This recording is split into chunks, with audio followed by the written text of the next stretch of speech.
like are you a guy who not only plays and trains a lot, but like do you watch the game as well? Are you into NBA and basketball a Dude, lot? that's all I do is watch basketball. You know, and I try not to tell people how much basketball I watch because normally when I do, people don't think I have a life.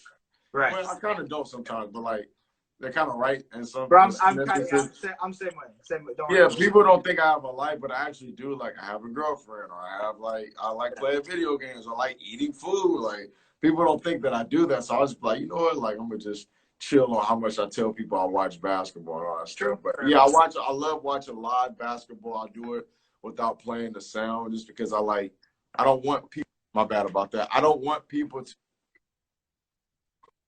influence like the announcers how I'm viewing the game. You know what I mean? So ooh, that's interesting. I watch a lot of like basketball, and I watch a lot of film. Just like this program called Synergy, or I'll just be on YouTube, like just learning. That's all I do is like learn, watch film, and it makes training like so easy. You know, the thing is about this, like anybody could do it.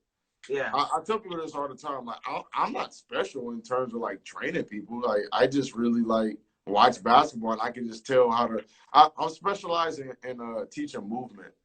I realized that like over the quarantine because I could teach anything, but like I specialize in like movement. So like once I learn how to teach people how to move, and like okay, that's not how you should spread your base wider, or your shoulders should do this. And I realized it's actually like helping people get better faster. So when I started doing it, I'm like, okay, this is what I'm specialized in. So how do you think that separation is probably the most important part of ball handling? Like creating separation? Just a good question. What's the most? No, knowing how to use your body is the most important part of dribbling a basketball. You have to know how to use your body so that you can fend the defenders off while not burning a lot of gas. Like people think that just because somebody's pressuring up on you or like guarding you, that the offensive player has to move faster or try to dribble harder or whatever. Nah, like I learned that you could just chill and protect the ball. Yeah, patience is everything. It teaches you so much. Yeah. About basketball. I see Pure Colors in here. Everybody follow him. He's a great music producer, up and coming. But yeah, he's awesome though. But anyways, yeah, that's kind of what I learned is just how to use your body. And I didn't know that when I played. Like when I wasn't that good of a basketball player. I was just very flashy. Like I don't have the accolades to say. How much better do you think you are now? How much better do you think you are now compared to then?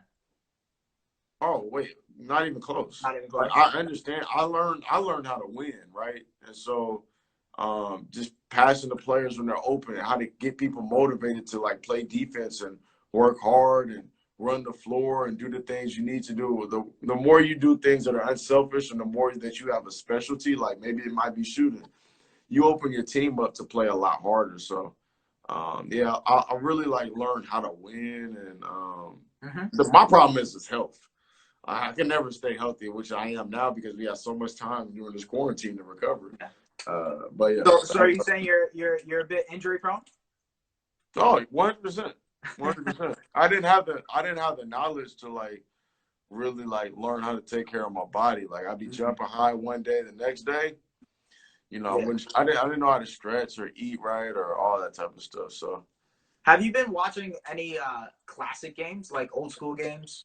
By any chance? I've been doing that since before the quarantine, since before I was in high school, since whatever. Like, so I got a question. My dad made me watch them. I got a ball handling question for you then. So, like, comparing the 60s, 70s, 80s, even the 90s compared to the ball handlers that we have now in the league, like, it's such a big difference. Like, it's a way.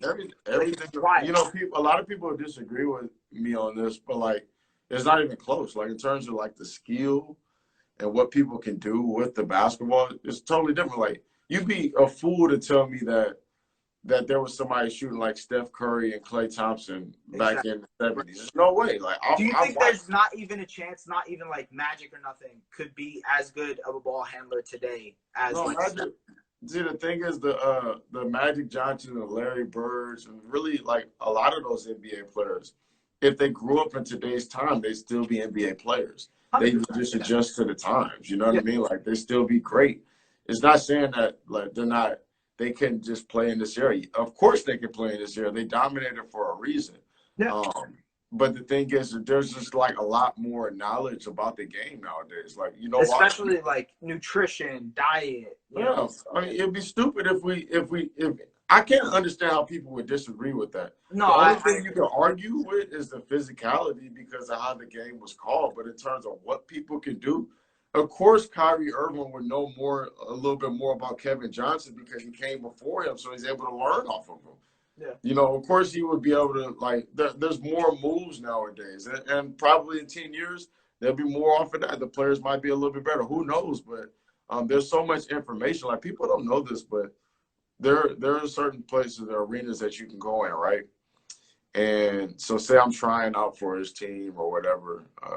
There's a camera that runs 24/7 that keeps up with everything that you do. And there's a team of people that monitor this stuff. And I've been there seeing how they do it. Like, they'll see how you're interacting with teammates. Hold on for a second. It didn't make no sense. They're watching how you interact with your teammates. They're watching how you practice, if you're running hard.